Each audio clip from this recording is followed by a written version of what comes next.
We've looked at teams who were so good they were able to gain promotion 2 seasons in a row. We've looked at teams who were so bad they go down, but not so bad that they pull a Blackpool and stay down. But what about those teams who were so double-decker disastrous that they went down and thought, thank you very much, please sir, can I have some more? Sometimes relegation just isn't enough for teams due to financial issues, poor managerial appointments or player sales, sometimes all three. Teams go down and then do the same again. Welcome to Good Sport Reviews, and this is 10 sides who suffered back-to-back relegations. And remember to click subscribe so you never miss a video, and also click like because you'll be making me very happy, and that's the best gift of all. Number 10, Swindon Town. Swindon Town took part in the second ever Premier League season when they gained promotion from Division 1 in 1993 and went into the 93-94 season on a high, having signed Janez Fjortoft for £500,000 from Rapid Vienna, who he scored 63 goals for in 129 appearances. However, they also lost Glenn Hoddle to Chelsea and Colin Calderwood to Tottenham Hotspur, and felt underprepared for what the top flight would have to offer, with the team who had denied top flight status 3 years earlier due to financial irregularities getting absolutely Christian Fuchsed up to on a consistent basis, with the Robins losing their first 4 matches against Sheffield, Oldham, Liverpool and Southampton, and setting the tone for their campaign, with them ending the season in 22nd place on a measly 30 points and having conceded 100 goals, 32 more than the next lowest, Oldham Athletic. So back to Division 1 where they go, and you'd think they'd get better, but no, you'd be wrong, as they sleepwalk towards relegation under the guidance of John Gorman and Steve McMahon,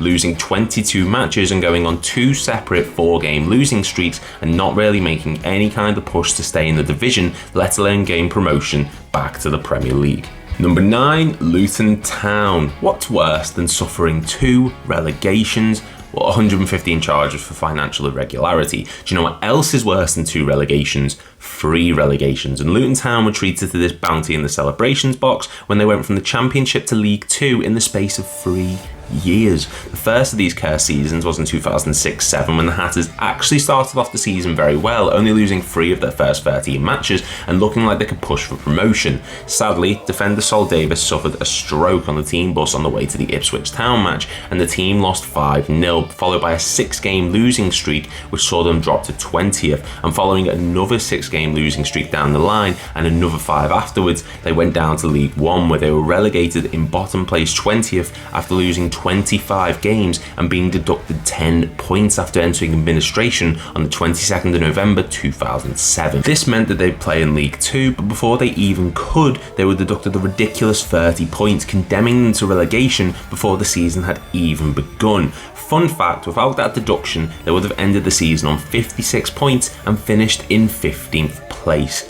Makes you think.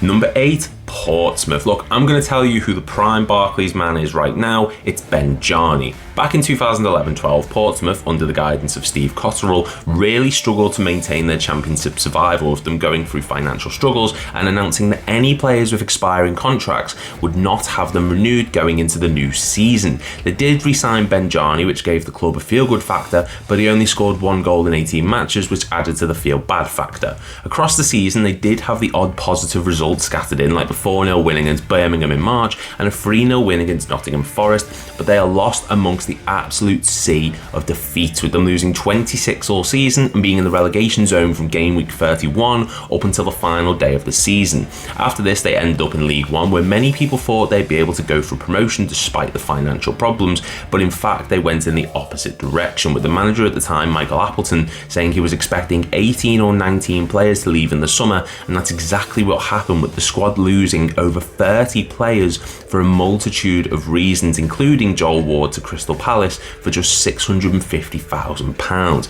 They spent the majority of the season in the relegation places and even went on a 9-match losing streak from Boxing Day until the 12th of February, and they were relegated on 32 points at the bottom of the table, condemning them to League 2 going into the 2013-14 season.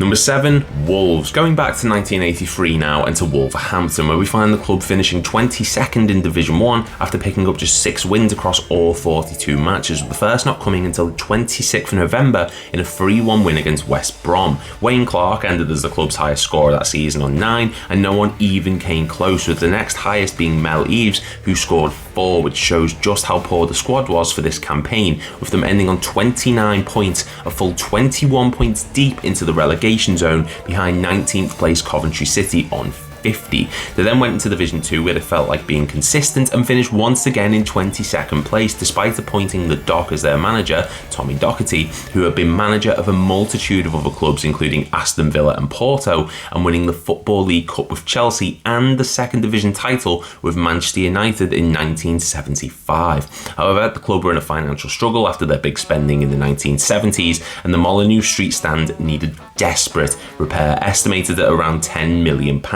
So the side really struggled, winning just 8 matches and ending on 33 points. Fast forward 1 year and the squad were finishing in 23rd place in Division 3 and 43 points, with record-breaking signing Andy King scoring 10 goals, which wasn't enough for them to maintain a position in the division, and they were relegated to Division 4 for the first time in their history. Number 6, Grimsby Town. Grimsby Town suffered back-to-back relegations from 2002 to 2004, all while going through 5 managers, only winning 21 of the 92 games they played, and ended both campaigns in 24th and 21st respectively. The first season came in the 2002-03 season, with the side really struggling on multiple occasions, going on several losing streaks, with the most prominent being the 5 games they lost between the August 26th game and September 21st, and they were rock bottom of the table for the majority of the campaign, ending on 39 points and being relegated down to the second division, where things did not improve, with them being relegated on the final day of the season following a 2-1 defeat to Tranmere Rovers. And while they did win 13 games and only missed out on survival by 1 point, the club simply didn't have the players capable of staying in the division, and the constant changing of managers didn't help, with Michael Balding and Phil Jevons both having a crack at the job and both failing to meet the expectations.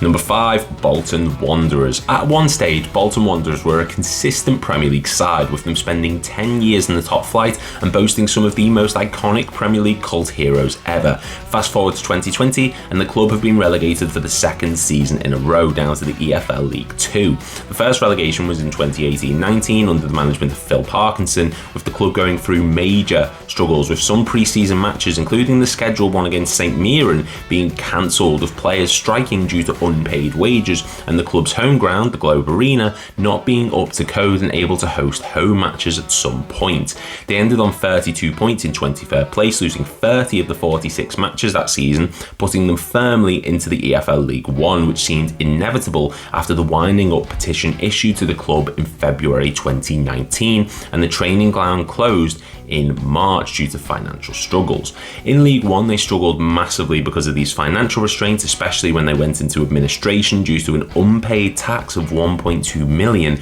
and they finished in 23rd place, with the season ending prematurely due to COVID-19 and only avoiding bottom place due to Bury FC going into administration and ceasing to exist.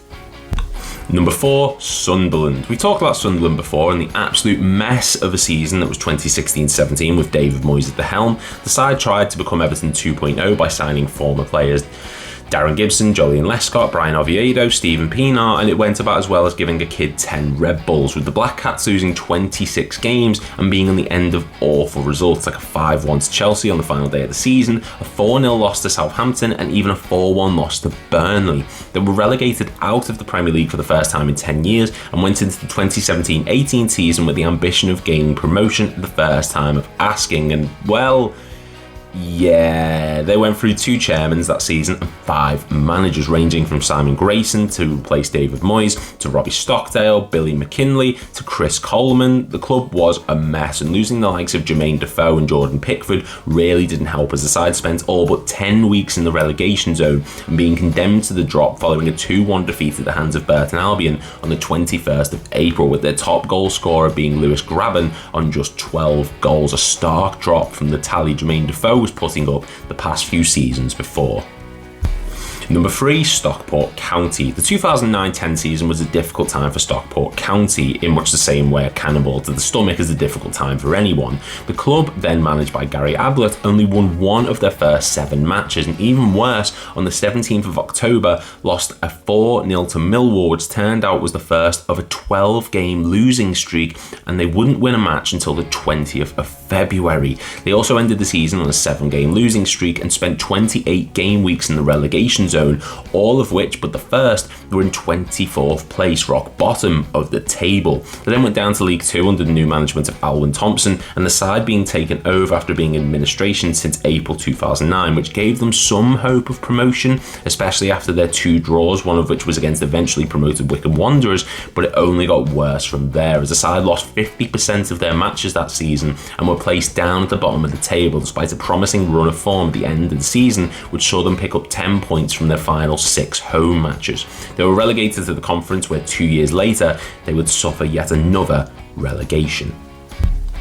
Number 2, Yeovil Town. In the 2013-14 season, 2 things happened. Luis Suarez did to the Premier League what Dubois did to Anthony Joshua, and Yeovil Town started their descent down to the lower leagues of English football, with their first relegation coming at the end of that season. They ended their first championship campaign ever in 24th place after picking up just 37 points and suffering embarrassing defeats like a 5-1 loss to Millwall and a 3-0 defeat at the hands of Derby County. They ended the campaign with a total of 25 losses, and while this isn't absolutely awful from a side who were up against it in the Championship and actually overachieved the season before to get there, it was the following season which really sealed the nail in the coffin, as Yeovil Town sacked manager Gary Johnson after his poor results had the club in the relegation zone in October, and they couldn't make any kind of sustained push to stay in the 3rd division, with the side capitulating, going on a 6-game losing streak and going through 3 different managers before the end of the season. And number 1, Bristol City.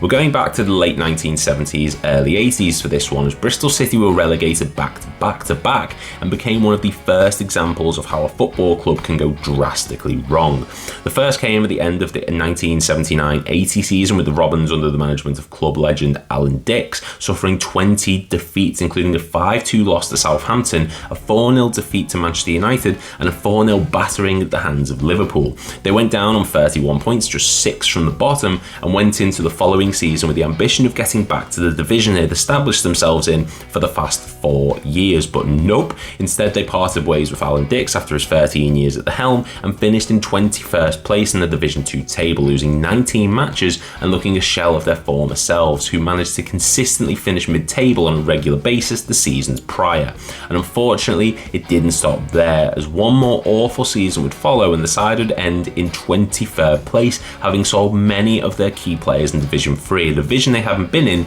since 1965. They lost 22 games and ended on 46 points, which wasn't a poor season in the grand scheme of things, but in the space of 747 days, Bristol City had gone from top flight hopefuls to being in the 4th tier of English football and really struggled to re-establish themselves for a good few years. And that's our list. If you are new around here, please make sure to click like and subscribe, and let me know in the comments down below any ideas for videos that you guys want to see. This one was mainly your guys' suggestion, so thank you very much, and I will see you all in the next video.